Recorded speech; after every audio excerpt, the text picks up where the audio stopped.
Yeah, we used to play. I remember I used to do a gig with my friend at a Borders bookstore. You have Borders bookstores in Yeah, America, yeah, do yeah, you? we Yeah. do. And we used to get paid in vouchers. That's And cool this though. is, yeah, I had this huge DVD collection from playing these Borders bookstore gigs. Awesome. Well, very nice to meet you. This is a podcast about you and your journey in music, and we'll talk about To Fall Asleep. Cool. Awesome. So, first off, talk to me. Where were you born and raised? I'm guessing a Uh, part of Australia, maybe. Definitely a part of Australia. Yeah. I was born. I'm in Sydney now. I was born like an hour and a half north of here, in a town called Gosford. They call Okay. it the Central Coast. It's the Central Coast of New South Wales. Very beachy and you know, nice. It's Nice. lovely. Did you grow up going to the beach, like surfing and stuff? I grew up in San Diego, so I was right ish to the close to the water, but I Yeah. wasn't big into surfing. But No, a lot of my friends were. we were big beach people. I used to bodyboard. I was not into surfing. My older brother's really, super into surfing, and yeah, my dad used to be into kneeboarding, which is a very like Oh old yeah. man version of surfing. You sort of surf on your knees. Well, you could do that on the bodyboard uh, too, right? You could get like a lot of those guys would you get up on can, one yeah, yeah. knee. I'm like, yeah, that was beyond. I would That's just right. Yeah, like lay drop on the knee. thing like a, you know, goober. But Yeah. yeah, would you get on your knee? I mean, that's wild. That's like some Yeah, I serious did some I did some bodyboarding. drop I did some drop knee. Yeah, I was really into it probably up until I don't know, my mid-teen years. I sort of stopped going Okay. to the beach so much. But it used to be that was the ritual, especially around holidays, wake up at 5 a.m. and go to surf from, 5:30 till midday and come home and eat yeah, at that age, like more food than I've ever eaten in my life. Nothing Right. gets your appetite going like 5 hours of surfing before breakfast. Yeah. Oh wow. I know I had friends that would go before school and stuff. I'm like, you guys are wild. Like Yeah. getting to the beach at like 5 and then getting to school at 7:30. Yeah. You got to be obsessed. My brother Yeah. Tim still does it. But Uh-huh. it's like, I don't know, as an old man, that feels like a crazy thing to be doing at 6 a.m. And especially with kids, it's like you don't need any extra reason to wake up early, Right. 100%. children. I've got a couple kids as well. Well, yeah, you know all about it. That's as uh, hardcore as it gets. oh yeah, 100%. So how did you get into music? Do you have musicians in the household, or do you come from an artistic household? I can't speak. An Yeah, but artistic household. it's a fairly artistic and musical family. Both my grandparents on my mum's side were jazz musicians. My grandfather Oh was a wow. drummer, and my grandmother was a singer. And just grew up around that being like a very normal thing. And both my parents, my mother's a beautiful songwriter, and they were kind of missionaries, and um, part of what they would do is like every Sunday we would sort of get dragged around to a different church or whatever, and they would play songs. My dad played guitar, like very folk sort of like classic folk duo, Christian folk duo, Oh cool. but beautiful songs. And they'd go around to different churches and play those and get people to support the ministry that they were doing. So yeah, I was kind of surrounded by it in really different ways. On one hand, with my grandparents, it was like, oh, that can be a career. You can. Hmm. It's a legitimate thing to do is make money through being a musician. And then through my parents, where it was this thing that supported them, but it was also something clearly that was very important to them. And yeah, Yeah. definitely got a lot from the families. And it's a big, like, yeah, a big singing family. We would always sing together, and yeah, so it was always there. Yeah, so you would watch your parents perform quite a bit, it sounds like. I mean, Yeah, if you're going yeah, around to different churches with them and, were you ever, a part of that, or was that just kinda their thing and yeah. you No, and we your we brother got would dragged. kinda sit We got by the dragged side? into it. Oh, We you did? definitely got Okay. dragged into it. Towards they recorded 2 albums, which we still have like cassettes around the house of That's their awesome. two records. And the second one, me and my older brother, and don't know if my younger brother was born at that time, but and some of our cousins, he might have been, like sang backing vocals on one of the songs, and so that would get us up eventually at some of these churches to sing, which I just loved. I bet that was exciting though to like hear your voice on a cassette. Like, Yeah, wow, like this is no, it awesome. I'm on my was. parents' CD. Like this is It rad. was because actually my uncle uh, is a sound engineer. So my grandfather on my father's side was an Anglican minister, Hmm. and yeah, my dad's brother Max is a sound engineer, and so he had a studio at his house, which is where I think mum and dad recorded those albums. But I remember like from a quite a young age, like messing around with in Max's studio with his son, my cousin Guy, who has become a great sound and lighting engineer, and making recordings. Probably the first time I ever experienced being in a recording studio recording something was at that time, whether it was with mum and dad recording those songs or whether it was just us kids mucking around Hmm. recording silly things on expensive equipment. Yeah, that's amazing. So you were kind of in involved in music your entire life. And so when you started to pursue this as your career path, were your parents like supportive of it instead of being like, Yeah. you need to get a job? You know what I mean? Like Yeah, that's no, kind of their deal. So that's yeah, cool. that's right. No, they've always been crazy supportive to a fault, maybe. I don't know. I would have maybe given up a long time before, but I didn't sort of do music. Music was something I was always doing, but it was not necessarily like the focus of my career. I know when I left high school, I took a couple years off before I went to uni, ostensibly to do music.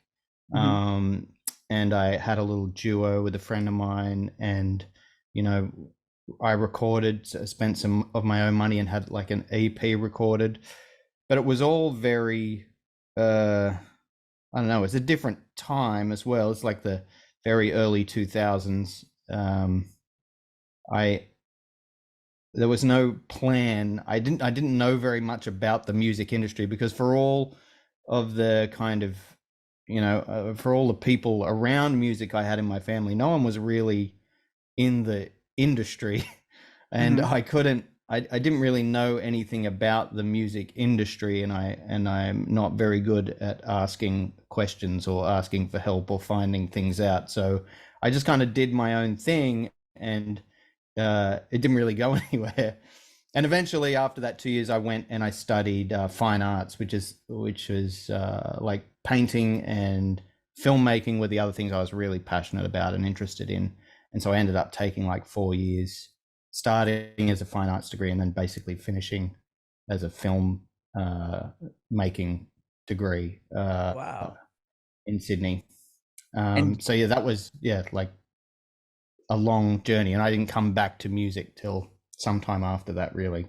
wow. So were you really pursuing the filmmaking career for a while then? Or Yeah, for a little while. I mean, I think what I realized early on was it's such a deeply collaborative uh, art, filmmaking.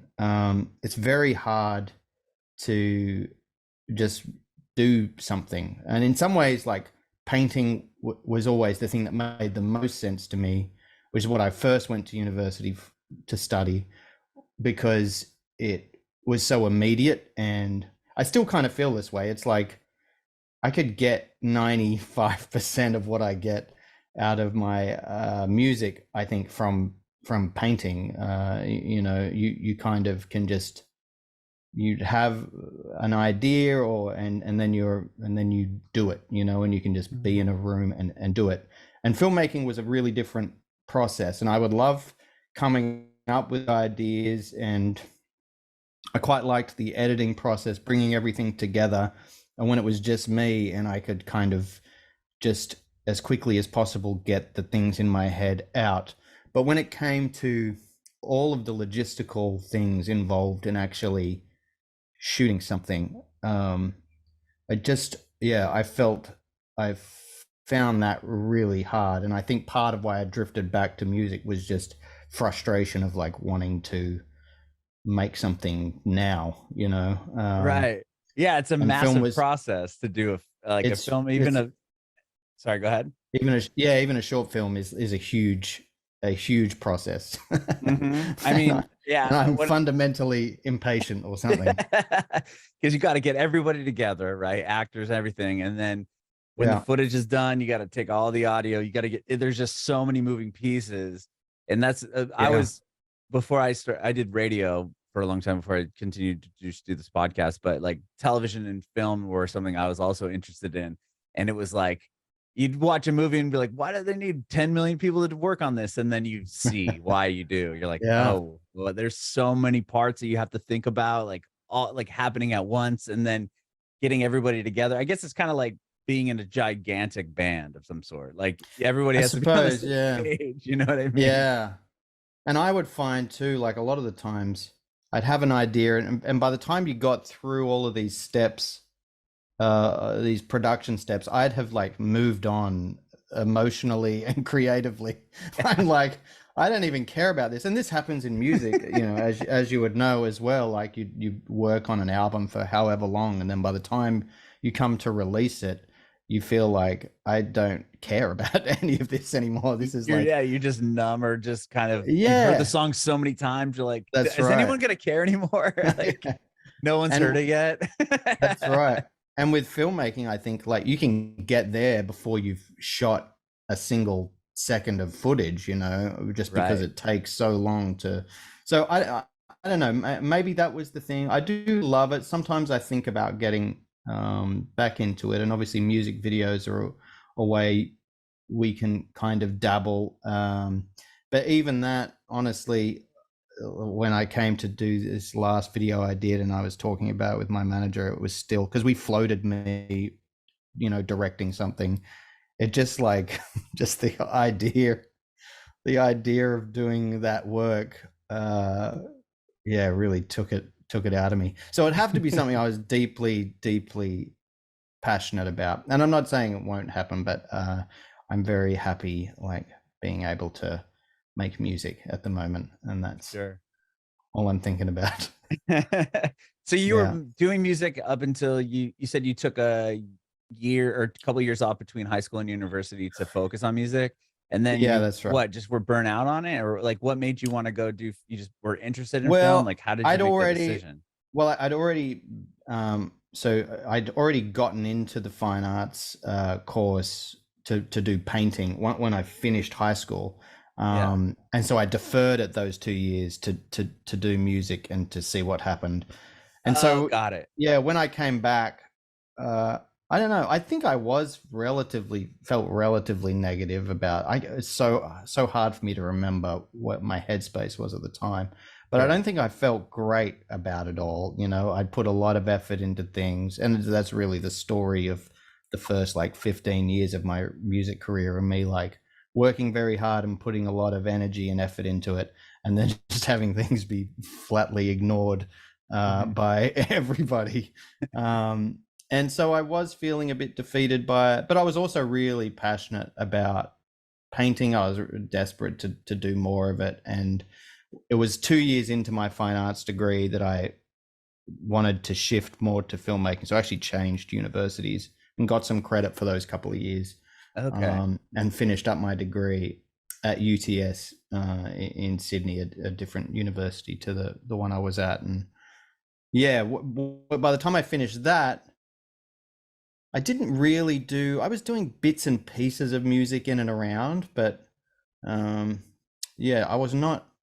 I was certainly not sort of pursuing it. I suppose it always stayed as a thing in the back of my mind. Mhm. I kept writing, but there were probably a few years there where I wrote a song a year. You know, which is Mhm. crazy for me to think about now because I write so many a year now. But there were really a couple of years there where it was mostly a dormant thing in my life. What drew you back in? Do you remember? What drew me back in? Well, I moved with my wife to Canberra at the end of all of this. She had studied law as she went and worked for like a government agency, a graduate program sort of thing. And I was still pursuing the film stuff down. I remember trying to get work in a few different like production house sort of things in Canberra, but it was there were not many opportunities. I'm not sure exactly. I think I had started writing. I'd been doing some collaboration with a friend of mine who was a poet. We'd made a film together. He was actually sort of getting divorced at the same time I was getting married, and there was kind of just like a beautiful synthesis of some ideas in our relative stages of our life. So I did some like writing songs to his lyrics, to his poetry, which maybe like was freeing in some ways and maybe helped me just sort of be musical again without without the pressure of having to have some sort of musical. You froze. Oh, am I back? You're back. Okay, sorry. For some reason, my Wi-Fi changed things. No, all good. Yeah, you were in the middle of a sentence and then you froze. So, and then yes, yeah. Sorry, I was saying, I'm not sure. Yeah, I'm honestly not sure what drew me back into it. It just seems like I kept returning to it. I couldn't really help it, and it kind of sucked because it was really hard, and like I would make stuff and no one would hear it. This was a very early kind of internet days too. I remember I was writing songs and just like putting them up on an internet site that wasn't even like a music sharing site. It was just like I had a folder of music on the internet that I would like invite people to go listen to. And MySpace, was a thing. A lot of bands got big on MySpace. I mean, that became kind of a music discovery thing for, some people. It was actually, it was cool. When we moved to Canberra, I remember going on MySpace and like, I just like looking up Canberra bands, and like messaging them. And I remember I had this one band and I became quite good friends with one of the singers from the band, but I just like invited them over for dinner. I was like, you guys want to come round to dinner? And they did. And it was really weird. But yeah, I was obviously like proactive in some way. I still felt like there was a thing I needed to do. And I understood at that point too, somehow, that like other people would be important to that. Like making musical connections would be important to that. Even though this was before I really understood anything about co-writing or writing for other bands, or I just didn't even know that world existed at this time. But I seem to understand that I would need friends. Other people. Yeah, no, it makes a lot of sense. You need a community of people, right? Yeah, that's right.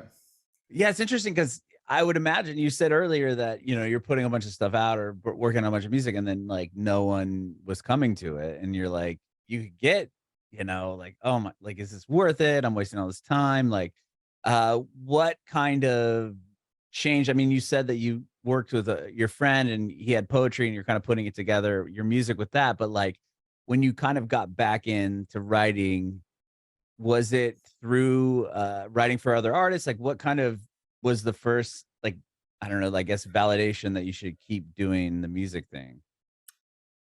I don't know if I ever had any solid validation. I did have, I had like, I mean, obviously my family and my wife was incredibly supportive, and I like always had lots of validation from people that I loved. Right. And who loved me. And the few people that did seem to come across the music seemed to really like it and respond well to it. So there was always bits of validation, but I've always been, I I'm not someone who needs a great deal of external validation to keep doing something. Again, maybe to a fault. Like I was interested in it and felt compelled to do it, so I kept doing it. I suppose the first, I'm trying to think of the first bits of external validation. I know, like so I'd made an EP that nobody had heard. I did like a tour with my friend. Nobody came to any of the shows. I remember playing a show in Newcastle, which is a couple hours north of Sydney, and two people came to the show, and we'd had a theater, and it was, so it's like there were lots of like rock bottoms at that time. Yeah, but everyone has to go through that, right? I mean, I guess so. Yeah. I remember I had Eric Wilson of Sublime on, and he was saying that they showed up at like a pizza place because the venue was like, oh, there's no show tonight, and it's like Sublime, like oh, okay, and then they played in front of like a pizza restaurant. So it's like, I remember all of them have, everyone kind of has those stories, I would imagine. Yeah. Yeah, we used to play. I remember I used to do a gig with my friend at a Borders bookstore. You have Borders bookstores in America? Yeah, we do. And we used to get paid in vouchers. That's cool. And this was, yeah, I had this huge DVD collection from playing these Borders bookstore gigs. I was gonna say they have the CDs and stuff there. They used to back in the day. They had pretty rad shit. And I was at the time I was like really into movies, so I was doing I was living the life. I was very happy with that scenario, and was saying we would go and we would like play at restaurants and just get fed, right? Yeah, stuff that blows my mind now to think of how taken advantage of we were, but yeah. So the first early piece of validation. So there's this thing in Australia, Triple J, the big radio station. Yeah, I know the station. They had for years and years they had this unearthed thing where they would uncover people, indie artists, like the way it started was they'd go to some little rural town and they'd like find, and so like Silverchair were an unearthed band. Oh, they're actually really? I didn't know that. Out of Newcastle, where I played to two people. Oh, wow. Yeah, and there was a number of other big Aussie bands came through that unearthed system. But at a certain point in the kind of early or late 2000s, they changed to being a website thing where you could put up your music and people would listen to it and rate it and put reviews on it. And sometimes the station would play stuff that was up. And I had one song that ended up winning like an unearthed award, and I got to go to this big songwriting summit. I feel like this was 2011 or something like that. A big songwriting summit that they don't run anymore, but I remember there were like, I'm trying to remember who the famous people they had there to talk, but big international guests to talk about songwriting. And I got to go because I'd won this competition, and I got to speak with what's the fella's name from the Shins? Gosh, I'm blanking out too. Now I gotta look it up. Yeah, lovely guy. And we both just like brain fart on this thing. I don't know. I've not met him since that time, but he was really sweet James guy. Mercer. James Mercer. Yeah. The wonderful James Mercer. And got to, talk with him and ask questions, and it was a really validating experience. It was great. I think that was a part of maybe what started to give me an insight into some of these other types of songwriting, although I still really didn't understand the concept of pop songwriting or co-writing in that way at all.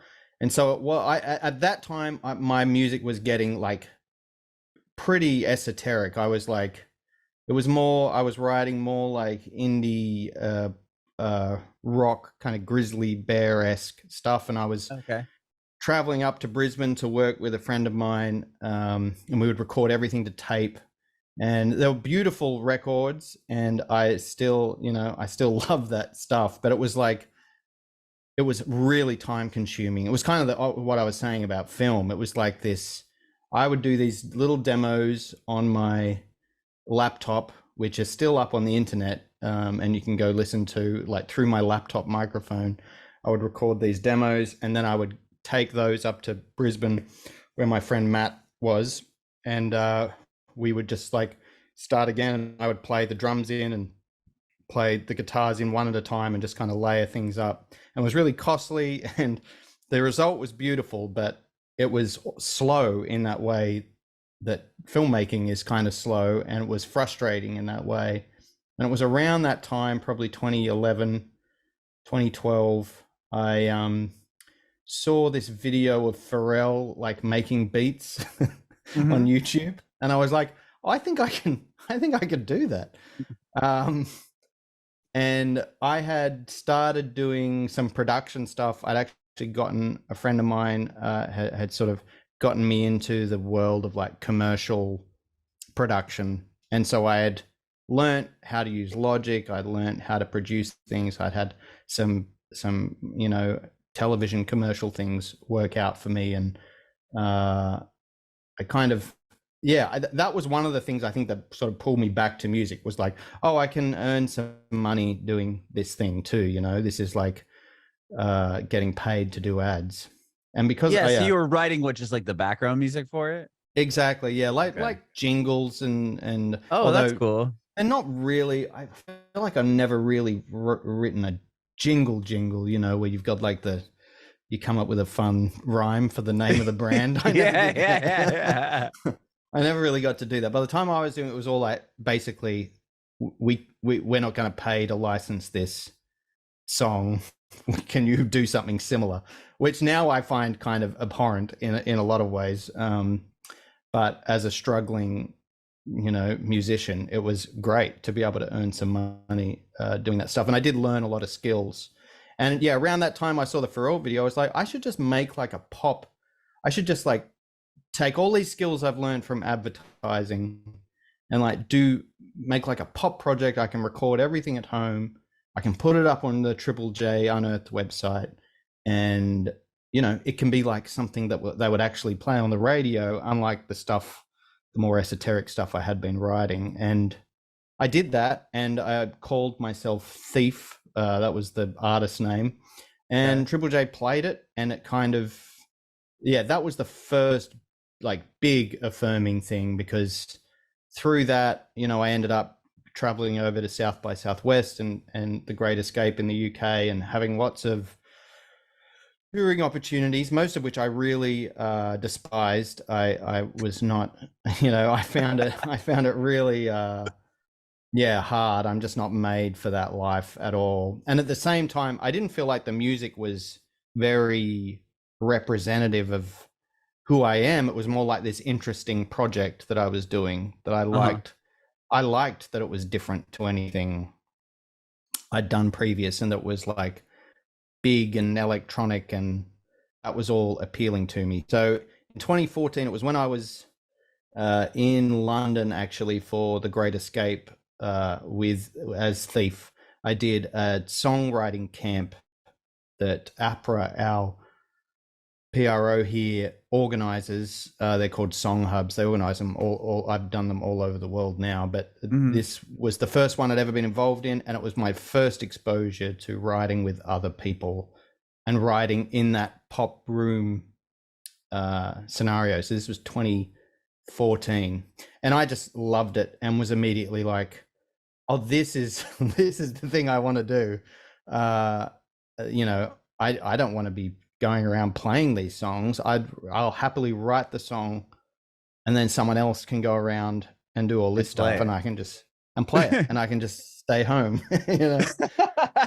That's so funny, because that's exactly how I think. I'm like, oh, I'm not a musician by any. I mean, I could poorly play, but I always think about that. Like, I tried to do the band thing when I was younger, but radio became the thing that I was like, okay, I'm still involved, and I get to meet the people and hang out, but I don't have to like the whole idea of touring around to me just seems like, oh man, that's just not me. And that's so interesting to hear you say that too, because it's like, if I would love to just write the stuff and then be like, you can go play this. Yeah. Yeah, it felt like the magic. It felt like secret. I had just been let in on a huge secret, and I was like, I can't believe this. And so basically, I got home from that. I pretty well stopped doing the Thief stuff in like early 2015. The year after, I think, was the last show I played. Was that more of like a DJ electronic set, or like were you just doing that on your own, or did you have like a live I had a band? band. I had a live drummer and bass player, and I would play like I had like an MPC because I was terrified of taking a laptop anywhere and trusting a laptop. So I had this MPC 2500, which then broke down like before shows, and like then you're completely fucked because you're like, who am I going to find to fix this thing? Right. But yeah, and I would play some keyboards, like some synthesizers as well. But it was very, yeah. I mean, you can listen to the music. It's like, it's fun, I guess. Some of it's really cool, but I just could not. It was not like feeding my soul or anything. So to then be touring around doing a thing I fundamentally didn't want to do was just really defeating. So I basically put it away in 2015 and then just sought out co-writing opportunities and tried to get into that world. And it was the middle of 2016 I signed a publishing deal with Universal here, and then basically just went very hard with the co-writing and writing for other people. And yeah, that's more or less what I've been doing. I find it so fascinating in that world, because you said you got kind of, you're like, I got let in on this secret. So if someone were to get the publishing deal, were you submitting like your own songs and demos to like different publishers, and then they would go, oh, we like your songs, and you kind of know going into it that it's not like for your artist project? Like, do they sign you as, okay, we think that PJ is a guy that could write songs and we can get them to these artists? Is that kind of what happens? I'm just interested on that aspect of it. The first deals I was offered, publishing deals I was offered, were actually for the Thief project. They were around that because that was getting some heat. So people like offered me deals based on that. They would want to license the song, or they want you to... They were full, co-pub deals. So it would have been for all my songs, regardless. But at that time, the focus was more on my artist project, and it was less about me being a writer for other people. By the time I signed that deal, though, with Universal, and Arwen, who was the person that signed me, she'd just come to Universal Australia. Actually, I was the first person that she signed. Wow. She was one of the first people that I think looked at what I was doing and also saw the potential for me writing for other people. And I had started doing that already, to be fair, but she saw my market value as more attached to that. So it was more money, and it was just a better relationship from the very beginning, because it was all built around that idea of me writing songs for whoever. So that's how that happened. Get put into different writing sessions with people or artists, or... Exactly. Yeah. So it's a relatively small world here, but I was quickly writing songs with and for like big Australian artists, and had some early successes that kind of steamrolled that thing forward a bit. So it all felt very natural, and the most affirming. The first sort of 12, 18 months of me like committing to writing for other people was incredibly affirming. Because you're seeing the songs that you wrote be like they do well, right? I mean, exactly. What was that like to see that? I mean, what was the first one that you had that where you're like, whoa, like this is wild, so and so cut my record? Well, I wrote, so there's a couple of big Australian artists. Jessica Mauboy's one, and Guy Sebastian's another, and they're kind of like you know, for the last 10 years have been like stalwarts of Australian pop music, which is Yeah. admittedly a very small world. Well, I know I've heard the names before. Yeah, yeah. Yeah. So I had songs with both those guys quite early on that, you know, got played a bunch on the radio here. Like Jess's song, a song called Fallen, was a really big song here, and you know, was like I don't know if it ever reached number one, but it was like the top couple of songs at radio for a long time. And Wow. yeah, it was such a different such a different experience. And at the same time, I'd helped develop this artist Ruel from when he was like 12 years old. Basically, at the time I first was like, I'm going to write with other people. Ruel sort of came into my life through his manager Nate and another producer that I'd been working with. And so yeah, that project was you know, watching that take off real early on was another incredibly affirming thing. And yeah, there were just a few things like that that felt like, oh, this is what I wish I'd known about this earlier, because I could have been doing this the last 10 years. I had a bit of that feeling, but at the same time, I did feel like I'd learned so much writing for myself, and writing honestly, like as though no one was listening, because no one was. and just writing and you know, learning what I loved about songs, and learning the way, you know, that I thought was the right way to write a song, and kind of learning that in isolation, and then bringing that confidence and experience into rooms, I felt like was really valuable. I also feel like, and this is maybe a little like, yeah, less of a solid idea, but I have felt kind of like an outsider with the industry from the beginning. And I feel like that's a really good and powerful thing as well. I've never felt, yeah, I've always felt like I don't quite belong here. Like, this is not, so there's always this slight discomfort with the industry, which I know ignored me for so long, that allows you to kind of take a slightly different approach to things, and it also allows you, I think, to hear artists differently, and you know, you can, yeah, I just think feeling like an outsider can be horrible sometimes, but it can also be a really powerful feeling and intuition to have in these things. And that's something I've always really valued about my experience. Was I was made to feel like an outsider for a long time, and I still do.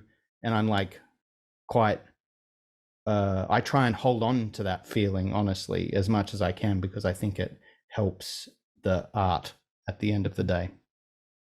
So yeah, 100%. Like, with coming from doing, you know, these first, you know, right when you kind of get involved in this publishing deal and writing for other people, now you're seeing success on that end. Does that just open the door to bigger opportunities with bigger artists? And like, is it just kind of like a snowball effect? Like, once you start getting some success with certain people, then other people reach out?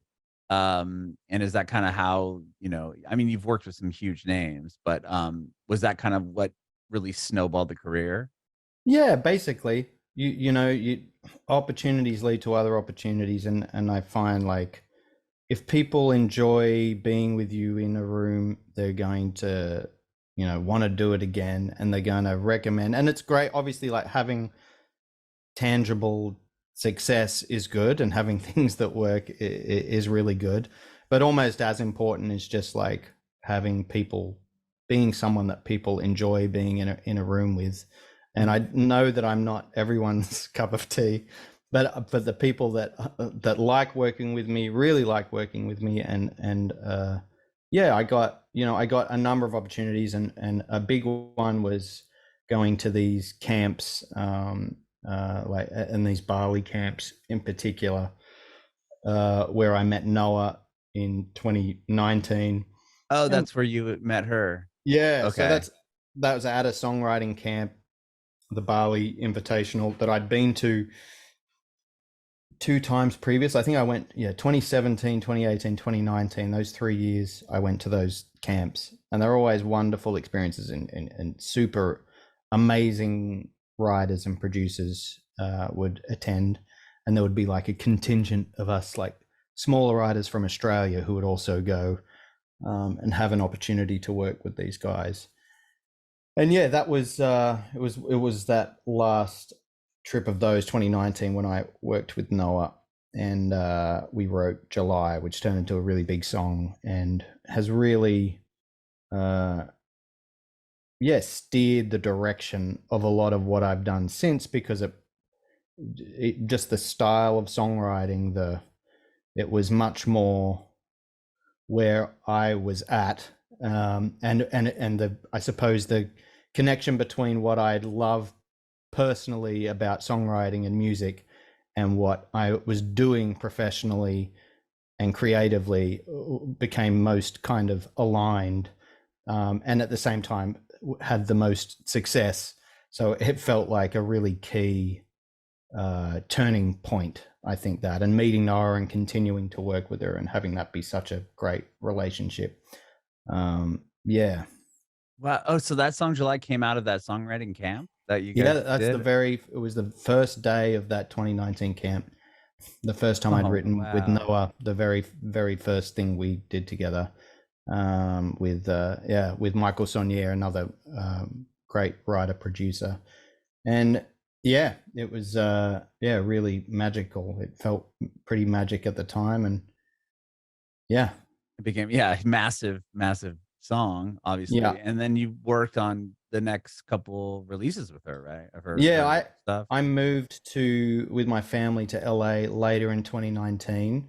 Oh, you We'd did. sort of, Okay. we'd planned to do it, and we sort of had this little window, and we thought, I think we can go for like 3 years, and we'll have like some adventures, and we'll, you know, and I'll get what I can get done in that time.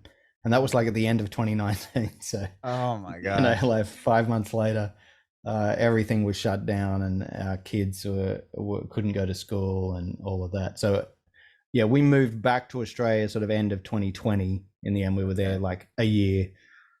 But in that year, I helped Noah with the End of Everything EP. Our Mhm. joint EP together got written then. To Fall Asleep, the EP I've just released, got written then. Oh, Um, wow. So you did a yeah, bunch of music in what, that 5 yeah. month span? Yeah, it was like I mean, yeah, all the music was probably written in less, in like Oh a four my month span. gosh.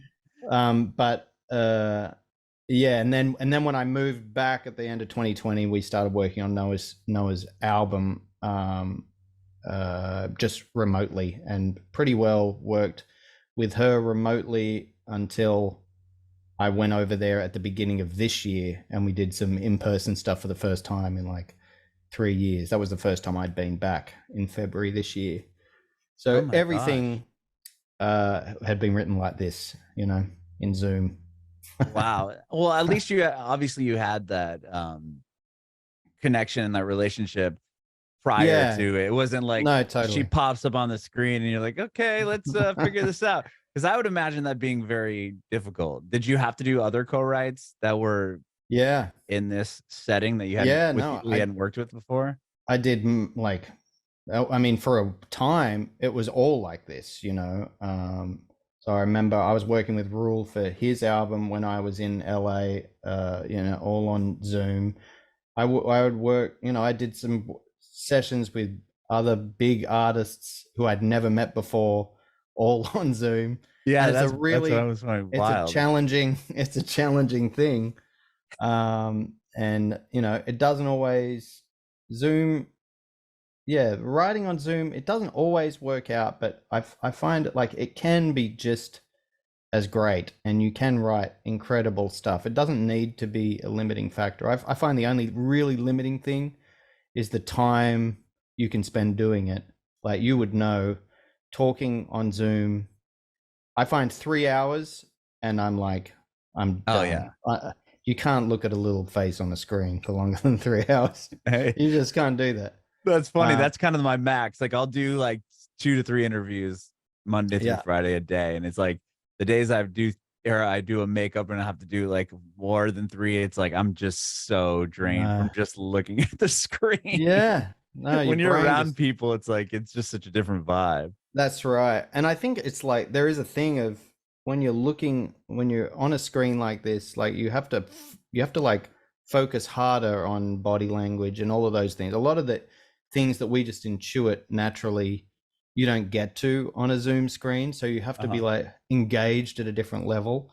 And especially when you're like, people are like putting ideas out there, and songwriting can be a really vulnerable, difficult thing at the best of times. So it's like, yeah, it can be rough. But I have to say, I love it, and I prefer writing with people in the room, obviously, but not having to physically travel to America, to LA or Nashville or wherever, is That had to be huge. That's Yeah. massive. Like, and I still obviously have to do it, but I feel like the more this can be a part of the process, the better I feel about all of it. Yeah, no, that is the beautiful thing about this is you can work with people around the whole world without having Yeah. to get on a plane and do that whole deal. So like you could, yeah, if she was wherever, Nashville, LA, whatever, you could just do this and write a song. Yeah, it works. And we know it works because we've done it, like we've written like 20 or 30 songs this way, and some of them are, amazing. So we know that it works. We can do it. But it's still, yeah, there's nothing beats, actually getting to be with someone in person. Yeah. Did you write a lot in Nashville? I recently moved, or about 2.5 years ago moved. I've not written a lot there at all. I'm planning to go later this year, actually. We're thinking October. I'm going to be there for a couple of weeks. Amazing. And that'll be like, yeah, I went for a camp, actually, just, it must have been end of 2018. Yeah, I went over there for a camp, which was great. And I've got a lot of friends based in Nashville, and it's very much aligned with the sort of type of songwriting that I love to do and am passionate about. And it makes a lot of sense for me to be over there. Before we moved to LA, I took the family to Nashville because I thought, oh, maybe this is where we're supposed to be. It is. Your kids would have been back in school earlier. That's yeah, why well, that's true. That's true. I was in San Diego and living that same life. Like, yeah. Are we ever gonna get out of this? There's a lot about it. There's a lot about it that I love. And then there's some things, some of the more like middle America sort of things that are maybe like culturally a little harder for us. Like LA just feels like any big city in the world, whereas Nashville does have definitely a different flavor. But, I'm sure we would have been happy there as well. And I do, having that kind of music community around you is massive. And I'm very excited to go back and get some work done. Yeah, that's awesome that you're going to be here in October. So, well, tell me about this new EP that you put out. So like you're writing for other people. That was kind of like a focus, it sounds like, for at least a handful of years. I mean, but you ended up writing this in 2020. It recently came out, but like, were you just because you were working with Noah during that period, and then you were just writing so many songs that you're like, oh, like these maybe won't work for her, or those just ideas that you had that were separate? Like, tell me about separating the songwriting and then wanting to do this endeavor. I'm trying to think where my head was at the time, but I had signed a deal with Records and RCA at the beginning of that year, the beginning of 2020, before COVID. But so I knew that I was gonna do something. I knew I was gonna release something. Okay, so you signed as like an artist project. As an artist, that's right. Got it. So okay. I knew I was going to do something. I knew that me and Noah were going to do something together. So I think I had been writing with a view to all of that, just kind of floating around in my head. And it was a really like stressful, difficult time, but it was creatively, there was a lot of energy, and I was writing a lot, and felt like I had a lot to say and to sort of get off my chest. And so, yeah, it just kind of emerged pretty quickly. There just felt like there was a few of the songs that I just felt like I think this is going to be the thing that I release. And it's kind of weird and dark, and I don't know that it's really what the label thought they were getting. I think it's a rad album or EP. But it is, it's like, yeah, it's dark and sad and all those things that I love, but it felt very personal in a way that I had not written, for a long time, because I was always sort of writing for other people. So I was excited. I was excited at the prospect of releasing this sort of much more personal stuff. So I kind of finished. I wanted the songs to be very raw and demo-y, and to reflect as much as possible that time in which the songs are written, and just about all of the vocals. So like the demo, the scratch vocal or whatever, it's not stuff I re-recorded or oh wow. Yeah, I just sort of cleaned things up a little bit when I got back to Australia at the end of 2020. And the record was more or less done from early or mid 2021. I think 2021, at the end of 2020, early 2021, I was finishing Noah and my EP, which is called People Don't Change, which was great, and but was a lot of work just finishing off. And that came out at the beginning of 2021. And then I think I spent a few months finishing my EP. So it's basically been finished. It was basically finished for like 2 years before it got released. Wow. So I just sort of had it there, waiting for the right moment. For the release. Yeah. Yeah. And then you jumped back on and worked with her on other things. Yeah, that's right. Probably other projects. Then her album, her debut album, which came out last year, was, yeah, we had to work on. I spent a lot of time later that year working on that, and yeah, but I was stoked that it came out, and it was very surreal when it came out, because it's sort of songs I'd been thinking of coming out for a long time. Yeah.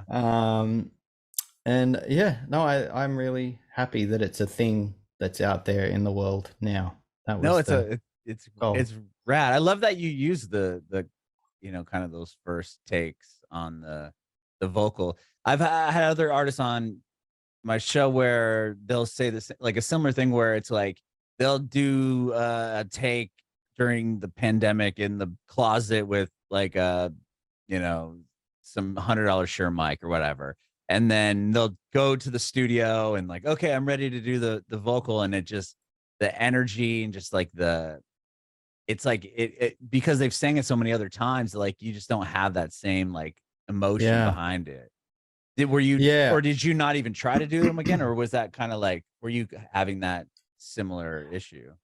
I feel like I'd already had that discovery in my life previous, so I didn't really even bother, because I feel like, and now I've got beautiful microphones, and I've got a beautiful setup. Your vocals, your mic sounds so good on this end. Like this is like the best Zoom audio I've ever heard. It's an overpriced Zoom microphone, but it is. I just use this for Zoom.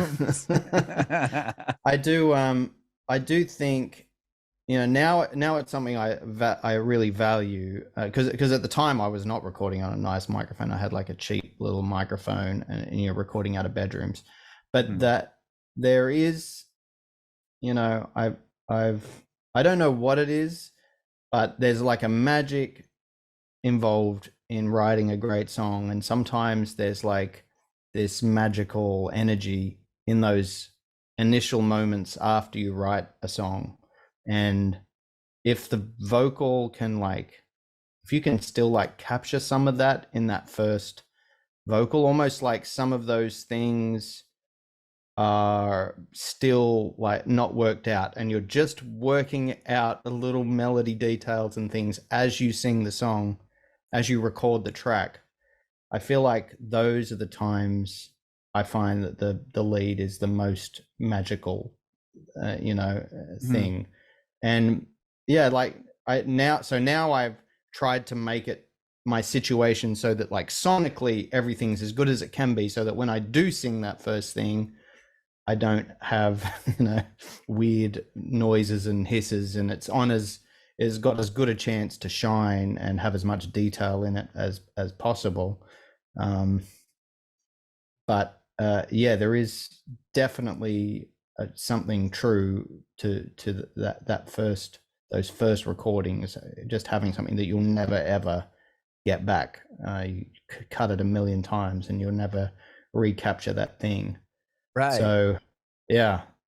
Do you feel like you find that with when you record other artists as well? Like, is it like on the first take you could be, I don't know how often producers are like, do it again, or and then you just kind of always default back to that first one?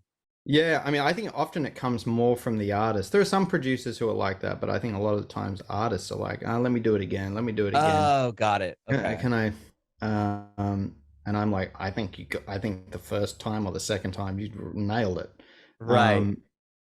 But I don't know. Also, it's different. Like Noah's she's very perfectionistic when it comes to her vocals, and will often want to do things again and again. And I know for her album, they tried not to do that so much. She did try and get like full takes of everything and preserve, a lot of that magic. But it's a really hard thing to switch your head into thinking. And I come from like recording to tape. I recorded to tape. The very first recordings I did were like a tape 4-track. That I saved up all my money and bought when I was like 16, and with tape you literally can only record it so many times, right, especially on those things, before it starts degrading and sounding just like the white hiss noise is the only audible thing. So it's like the key is to like be fully in the moment and just commit to a performance.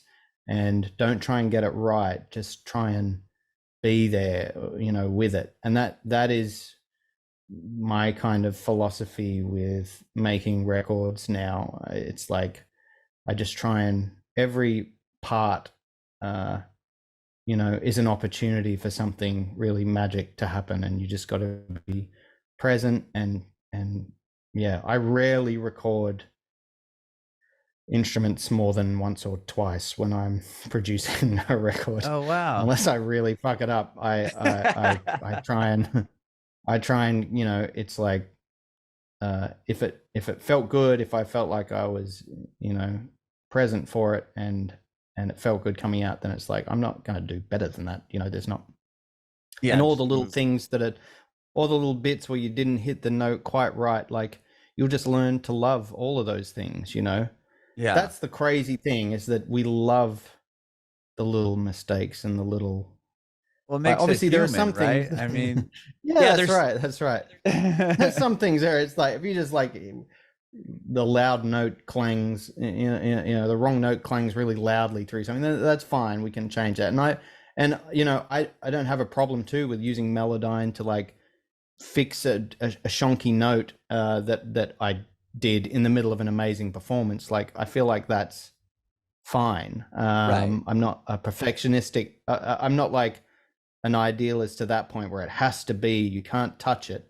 I just like, I know that all of the goodness, all of the thing that's really valuable in that recording is going to come from me or whoever it is performing, like just being present in the song in that moment, thinking only about what they're doing, not worrying about hitting all the right notes or doing it perfect or how it's going to sound at the other end. Yeah, no, I love that. With your, I mean, are you doing shows with Noah, or did you already do them? Like I saw there's a video of you on your Instagram, like one of the most recent posts. It was like a week ago or something. You're playing and you're at a table playing guitar. Yeah, were you yeah. supporting her on the tour and playing your new EP, or did that already happened? Yeah, that already happened, just like Okay. earlier this week. So I Okay. just Sydney and Melbourne, I opened for her and then got up on stage and we sang some of the songs from our EP together. That's awesome. Yeah, it was great. I hadn't performed like that in like many years, like back since the Thief stuff, you know, since 2014, basically. Oh, So it was wow. almost 10 years. Yeah, almost 10 years I have not performed. So and it was very different music. The last time I performed me with a guitar, you know, singing songs is probably 15 years ago or something. And it was to two people in Newcastle or something, you know what I mean? It was Yeah. like to it was She's like to probably playing to nobody. like a huge, like a massive Yeah, that's right. stadiums. Yeah. And this was such a different experience, and it felt, you know, I was incredibly grateful to have that experience, and it made me really grateful for like the last 10 years and Yeah. all of the things on that journey, you know, to hear people like so uh wrapped and like just, you know, wanting to listen and hanging on every word. It's like such a different experience, and I just felt so lucky to be able to have that experience and celebrate all the music I've gotten to make with Noah as well, which is some of my favorite music. So awesome. That's probably like just enough. You said you don't like touring, so you're like, okay, I'm gonna do some shows. They're big ones, and then now I Yeah. can go hang I it up love for it. a little Yeah. bit, and then if I need to come out and do a few more, Exactly. yeah, that's Exactly. cool. I love I mean, that. it didn't, yeah, I'd wondered whether I was going to do it and finish it and feel like, all right, let's go. I love touring now. Like, Right. and Oh yeah, it could have went the other I way, didn't right? quite feel like that. Yeah, I didn't quite feel like that. But also it was great and it was fine. And I'm sure I'll do plenty more playing, and I'll do much more than a couple of shows every 10 years. But, yeah, it's lovely. It's really lovely being able to play songs for people who are excited to hear them. Sure. That's awesome. Well, PJ, thank you so much, Yeah. man, for doing this. This has been awesome. Anytime. I love what you're Cheers. doing. Yeah, I can't wait to hear. I'm sure you've got hundreds upon hundreds of songs that haven't came out yet, but I'm excited Thanks. for what's to come. I mean, are you going to release more music as an artist project? Is that the goal? Yeah, I definitely will. Yeah, I absolutely will. It's you know, regardless of whether anyone hears it, there are some songs that like I'm the only person that can, or I feel like I should be the person that sings that one, you know, it's too personal or whatever it Mhm. is. So there's always going to be songs I want to put out, and yeah, I'm more excited to do so than I ever have been. So I feel good about that. There'll be more new music, hopefully next year. Awesome. Well, thanks again for doing this. I have one more question. I want to know if you have any advice for aspiring artists. I I get asked a lot, and I feel like I'm a terrible person to ask because, as I've said, like it's been a very long and strange journey. But I suppose like be patient and be focused on getting better and on your own art. And I think eventually the people that kind of stick it out and get better and better, you know, people will notice eventually. Someone's going to take notice, and if you love what you do and are excited by what you do, that all that stuff's going to translate. So that's terrible advice. There's nothing concrete in there, but you know, just keep going.